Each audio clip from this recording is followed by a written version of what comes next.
Good morning বন্ধুরা, তোমরা সবাই কেমন আছো? আশা করি ভালো আছো। তো আমিও ভালো আছি।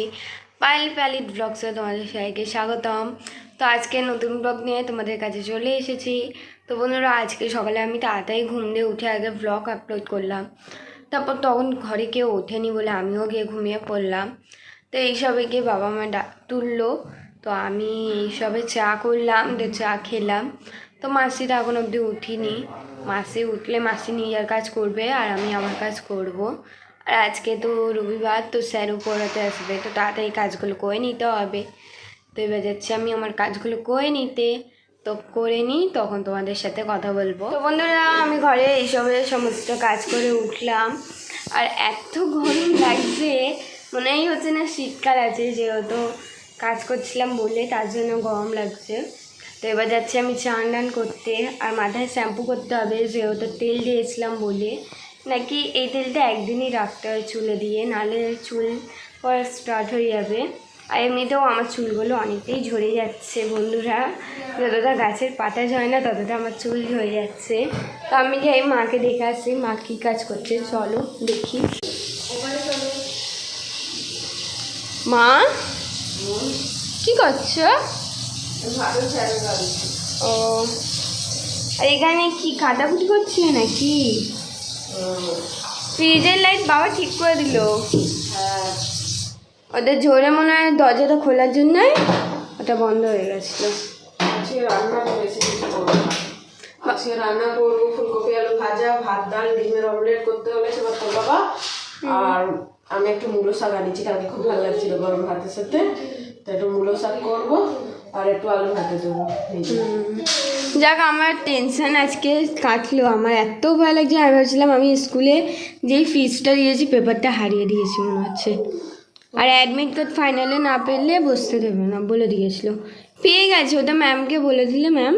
আর শুধু স্কাউটের ম্যামের কাছে তো আমি মাইনেটা দিয়ে দিয়েছিলাম, ওটা আবার লিখিয়ে নেবো, ম্যাম লিখে দেবে। আমার তো টেনশন, তো ওইটা টেনশন, আমার টেনশন খুব আছে বলবো। কাজের কি বলবো ওদের, মানে বোঝাতে পারবো না বলে এত টেনশন আছে কাজের, মনে কান্না পাচ্ছে। পাবে, আর একটু সহ্য করো, ধৈর্য রাখো। কি যে করে নি, সব টেনশন দিয়ে দূর চলে যাবো। এত বড় সংসারটা নাকি মুখের কথা না, কাজ আছে। আর মানে আমরা দুজনই বেকার হয়ে গেছি। পাবে, কবে যে পাবো এটাই খালি ঠাকুরকে ডাকছি, মা কালী। রান্নার কাজ করতে পারো না তুমি? যেই কাজ পাবো সেই কাজই করবো।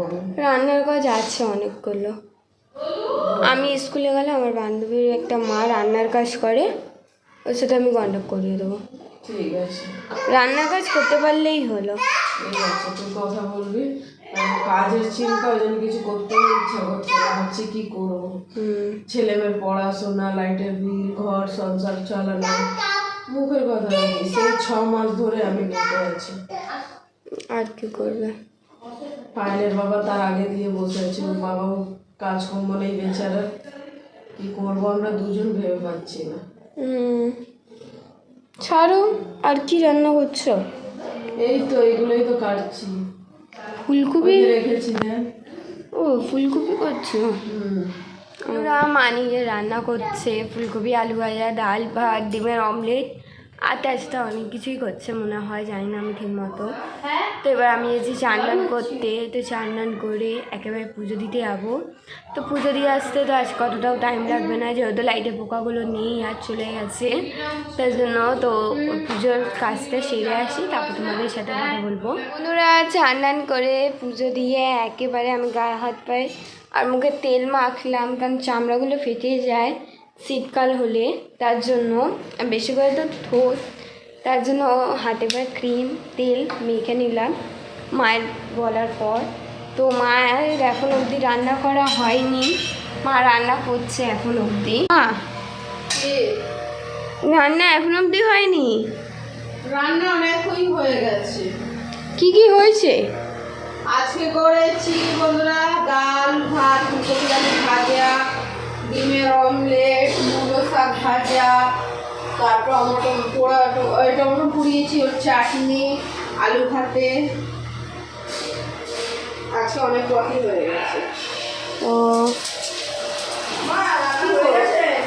না বাবা, বাকি আছে একটু। খেতে। তোর চান হয়ে গেছে? বাহ, ও চান হয়ে গেল। হ্যাঁ, চান হয়ে গেছে। ওই আমিও গায়ে হাত পায়ে তেল খেয়ে মেখে দে, দিলাম। পড়তে বসবি বই নিয়ে, বুঝেছিস? আর এক সপ্তাহ বাকি পরীক্ষা, এক সপ্তাহ কই, 1 তারিখ দিয়ে আজকে কত তারিখ হলো? 26 তারিখ।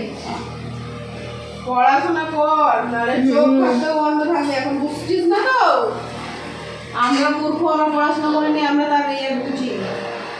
কোনো জায়গায় যেতে গেলে একটা মানুষের সাথে জিজ্ঞেস করতে হয়। পড়াশোনা করে রাখবে, কেউ জীবনে ঠকাতে পারবে না। পড়াশোনা না করলে দুনিয়া সবাই ঠকাবে। যেরকম আমি ঠকি, আজকে আমি পড়াশোনা জানতাম না, থোড়ি আমাকে কেউ ঠকাতে পারতো? তোর বাবা এখনো আসেনি, সেই গেছে কখন। কোথায় গেছে? কি জানি কোথায় গেছে, বললো যাচ্ছে একটু কাজের খোঁজে, এখনো আসেনি। হয়ে গেল 2 ঘন্টার বেশি। আর আর কি করবো, এই রান্না করে আমি ছাদে উঠবো, চান করবো, শ্যাম্পু করবো, ছাদে গিয়েই করে নেবো। কি বাথরুমের জল গরম পড়ছে জানো? হ্যাঁ, হ্যাঁ, আমি তাহলে ছাদে গিয়ে রোজ রোজ চান করবো। শীত করছে আমার, বেশ শ্যাম্পু করবো একটু ভালো করে। এত খুশকি হয়েছে কি বলবো। আমার 2টো শ্যাম্পুতে হবে? হ্যাঁ, মাথায় প্রচুর তেল দেওয়া। হ্যাঁ, আমারও তো তেল দেওয়া ছিল, হয়ে গেছে আমারও। যাই না, সেও গেল। ও বাবা এসে। তো বন্ধুরা, মা তো কাজে ব্যস্ত, তো আমিও এই ঘর বারান্দাটা ছেড়ে নিই, যেগুলো নোংরা হয়ে গেছে।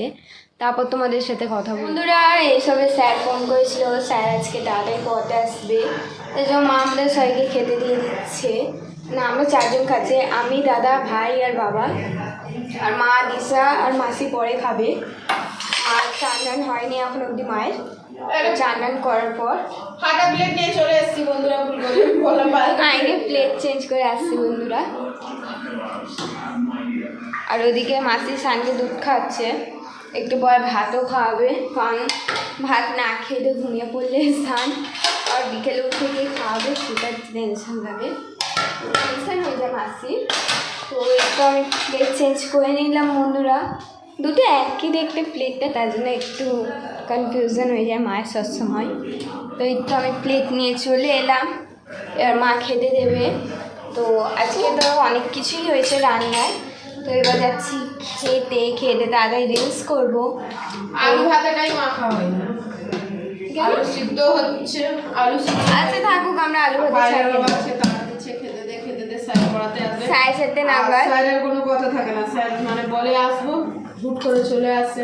এবার পায়েল খেতে পারে না, পায়েল দলুর খেতে দেরি হয়ে যায়, ওই জন্য পায়েলের বাবা বললো আগে ছেলে মেয়েকে খেতে দিই। আমরা কোথাও যাবে, বা আমাদের সেদিন পথে এসেছিল না হুট করে, আমরা বলেছিলাম হয়তো কাউকে পথে যায়নি, তার জন্য হয়তো ওটা মেক ওভার করবে আজকের দিনে, তার জন্যই আমাদের তাড়াতাড়ি পথে আসতে।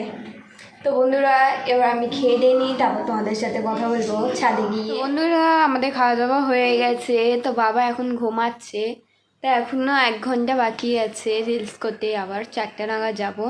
রিলস করতে তো অত টাইম লাগে না, তার জন্য। তো এবার যাচ্ছি আমিও একটু ঘুমাতে, তো ঘুম দিয়ে ওঠার পর তোমাদের সাথে কথা বলবো। আর মাদের এখন অবধি খাওয়া দাওয়া হয়নি, চানই হয়নি মাদের এখন অবধি, তোরা এখন চান করবে আর আমি যাচ্ছি ঘুমাতে। তো ঘুম দিয়ে উঠে তোমাদের সাথে কথা। বন্ধুরা, এই দেখো আমি ঘুম দিয়ে ওঠার পর রিলস করে নিলাম, হাফ অ্যান আওয়ার চেঞ্জ করলাম। আর স্যার আসবে এবার 4:30 বাজতেই যায়, তো এবার আমি নিচে নামবো। ছাদে এসেছিলাম 2-3টে ছবি তোলাতে, তো মারা খাচ্ছে এইসবে এখন। মাদের আজকে খেতে অনেক দেরি হয়ে গেছে, কারণ ছাদে বসেছিল, রোদ্দুরে নাকি ওদের বসতে ভালো লাগছিলো, তাই জন্য বসেছিল। আর আমি রিলস করলাম, তো এবার নিচে নামবো, নিচে নেমে গিয়ে পড়তে বসবো, স্যার আসবে তার জন্য। আজকে রবিবার তাড়াতাড়ি পড়িয়ে যাচ্ছে, সেটা এক তরফে ভালো, কারণ স্যার 7টা-8টা বাজিয়ে দেয় রবিবার আসতে, তাই জন্য বিরক্তিও লাগে। আর এই তো একটু ফুলেরও ছবি তুললাম, কারণ ফুলগুলো দেখতে সুন্দর লাগছিলো, ভাবলাম একটু ছবি তুলে নিই ফুলের পাশে বসে, ফুল গাছের পাশে। আর আকাশটা খুবই ভালো লাগছে বন্ধুরা, মনে হচ্ছে চারিদিকটা এতই সুন্দর লাগছে যে বলার মতন নয়। দেখতেই পাচ্ছ চারিদিকটা, আর কেউ কিন্তু ছাদেনি আমার ছাড়া। তারপর আমিও নিচে যাই। বন্ধুরা এবার নিচে যাচ্ছি, তো স্যার যখন পড়িয়ে চলে যাবে তখন তোমাদের সাথে আমি কথা বলবো। বন্ধুরা স্যার পড়িয়ে যাওয়ার পর আমি গেলাম সন্ধে দিতে। স্যার 6:30 নাগাদ পড়িয়ে গেছে আর এসেছে 5টার সময়। মানে স্যার দেরি হয়ে গেছে আসতে, স্যার ঘুমিয়ে পড়েছিল নাকি স্যার বলছিল। তো আমি গেলাম সন্ধে দিতে, 7টা বেজে গেছিলো সন্ধে দিয়ে সময় কখনকার পেরিয়ে গেছিলো। তার জন্য গিয়ে তাড়াতাড়ি সন্ধেটা দিলাম। দিশা চা করলো, তো চাটা খেয়ে সবাই বসে আছি। মা মাসি সবাই ওভাবে বসে টিভি দেখছে। তো ভাবলাম একা একা বসে কী করবো, তোমাদের সাথে গল্পই করি। তো তোমাদের সাথে গল্প করার পর ঘর বারান্দা তো সবই পরিষ্কার আছে, তো একটু রিলস করব, তারপর পড়তে বসবো। আর কাল সকালের জন্য বই খাতাগুলো ব্যাগে ঢুকিয়ে রাখবো, কাল স্কুল যাবো তার জন্য। সকালে উঠে গোছাতে গেলে অনেক দেরি হয়ে যায় বন্ধুরা, তার জন্য আগে দিয়েই গুছিয়ে রাখবো। আর মা কী রান্না করবে আমি সেটা জানি না। মা বলছে নাকি 10:30 নাগাদ ঘুমিয়ে পড়বে।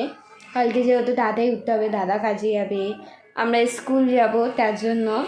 তো এবার যাচ্ছি আমি রিলস করতে ইনস্টাগ্রামে বন্ধুরা। তো আবার রিলস করে নিই, তখন তোমাদের সাথে কথা বলবো। তো বন্ধুরা বিকেলে আমি রিলস করার পর, মানে কি ইনস্টাগ্রামে রিলস করার পর আমি বসেছিলাম। তো বাবা মশলাগুলো তো খেলাম, তো এখন বসেছিলাম। তো হঠাৎ দাদা ফোন করলো, দীপদা, যে ঠাম্মার শরীরটা খুব খারাপ। তো যে বাবা গেল আর দাদা আর ভাই গেছে। তো জানি না, বাবা বললো ঘরে যে ফোন করে জানাবে কি হয়েছে। তো এখন অবধি ফোন করেছে কি করেনি আমি সেটা জানি না। তো যাই মায়ের কাছে, বন্ধুরা জেনে আসছি বাবা ফোন করেছিল কি করেনি। আর ওখানে মা মাসি বসে রান্না করছে। মা কি? বাবা ফোন করেছিল? বাবা ফোন করেছিল, বাবা হসপিটালে নিয়ে গেছে। ও কি হয়েছেটা কি? বলছে নাকি মাথা ঘুরছে, বমি পাচ্ছে, বসতে পারছে না, শরীর ডাল খাচ্ছে, শরীরে দুর্বল দুর্বল লাগছে শরীর। ও গেছে, তো নিয়ে দেখো কি বলে। আর আমাদের তো এখানে হসপিটাল আর কোনো ভালো নেই। সেই বেলুর ওই হসপিটাল নিয়ে যাবে, ইঞ্জেকশন দেবে, দিয়ে ছেড়ে দেবে। আমাদের এখানে হসপিটাল একদম লাইন অকাটে। লাইন দেয় না, মানুষের শরীরটা একটু সুস্থ হয়ে যাবে, সেসব এখানকার নিয়ম নেই। সেই তোমার দিদাবাড়িদের, মানে দিদাবাড়িদের ওখানটা উন্নতি আছে, দেখো আশেপাশে অনেকগুলো হসপিটাল। আমাদের ওইখানে অনেক হসপিটাল, একটাই দেখবে না তো একটাই নেবে। না আমারও হয়েছিল, আমাকে কত হসপিটাল ট্রান্সফার করেছিল এখান দিয়ে। আর তোমারটা বাড়াবাড়ি হয়ে গেছিল বলে তুমি ট্রান্সফার করে দিয়েছিল। জানি না, দেখো কি হয়। বলছে তো ওর মেয়ে ছিল পাশে, ওর মেয়ে দেখবে না করবে না, যায়নি। যাবি না দেখুন, মানুষকে তো ফোনও করতে পারিস। কি বলবো, ছাড়ো, কিছু বলে লাভ নেই। আমি কি বলবো, আমার কারণ বিষয় বলে লাভ নেই। আবার দেখ তোর বাবা আসলে কি বলে, তোর বাবা তো দাদারা এসছে, দেখ আমি গিয়ে গেটটা খুলে আসছি, ওরা বাইরে দিয়ে গেট দিয়ে গেছে, দেখেছো? দাদারা যাই নিচে। হ্যাঁ আসছি। তো বন্ধুরা আমি তো নিচে যাচ্ছি, দেখি ওরা এসে গেছে, দরজা খোলা, তাও বেল বাজাচ্ছে কিসের জন্য জানি না। দাদা দরজা খোলা থাকতেও বেল বাজাচ্ছিস কিসের জন্য? হয়েছে ঠাম্মার শরীর খারাপ, ওটা আমিও জানি। আর কি হয়েছে, কি প্রবলেম হচ্ছে সেটা বল। আর ও দেখো আমায় একা একা ছেড়ে দুজন চলে যাচ্ছে। তো বন্ধুরা দেখলেই এরা আমায় কেমনভাবে একা সিঁড়িতে ফেলে চলে এলো। আর এখন কত রাত্রির হচ্ছে বলো, আমার ভয় লাগে না? তো এবার যাচ্ছি আমি ঘর বারান্দাটা পরিষ্কার করে নিই, পরিষ্কার করে ঝাড়টা দিয়ে নিই। তো বন্ধুরা বাবা তো অনেক দেরি আগেই চলে এসেছিলো, তো বসেছিল। তো এইসবে আমরা খাওয়া দাওয়া করে উঠলাম। তো বাবা হাসপাতালে নিয়ে গেছিলো ঠাম্মাকে, তো একটা ইঞ্জেকশন দিয়ে বললো ওষুধ খেতে, শরীরটা ঠিক হয়ে যাবে তার জন্য। আর দেখাশোনার জন্য পিসিরা আছে পাশে। বাবা বলছে রাত্রিরে বেশি কিছু হলে ফোন করে জানাতে, কারণ ঠাম্মার বাড়ি অনেক দূরে আমাদের বাড়ির চেয়ে, আগে কাছাকাছি ছিল। তো তো মা এইসবে খেতে দিল, তো খেয়ে নিলাম। তো কালকে তো স্কুল যাব, তো আজকে তাড়াতাড়ি ঘুমাবো, কাল সকালে সকাল উঠতে হবে, অনেকগুলো কাজ আছে। পুজো দেবো, ঘর বারান্দা ঝেড়ে বিছানা গুছিয়ে যাব, কারণ মা অত কাজ একা কী করে করবে, তারপর রান্না করবে, তারপর ব্লগ করবে, তোমাদের সাথে গল্প করবে, তো মায়েরও তো করতে একটা সময় লাগে, টাইম চাই, তার জন্য। তো এবার যাচ্ছি বিছানা করে ঘুমাতে। তো বন্ধুরা, আজকে ব্লগটা এখানে শেষ করছি। তোমাদের সবাইকে গুড নাইট। আজকের জন্য তোমাদের সবাইকে টাটা, বাই বাই। কালকে নতুন ব্লগ নিয়ে তোমাদের সাথে দেখা হবে। আর হ্যাঁ, যদি এই ব্লগটা ভালো লাগে একটা লাইক আর সাবস্ক্রাইব করে দিও। টাটা।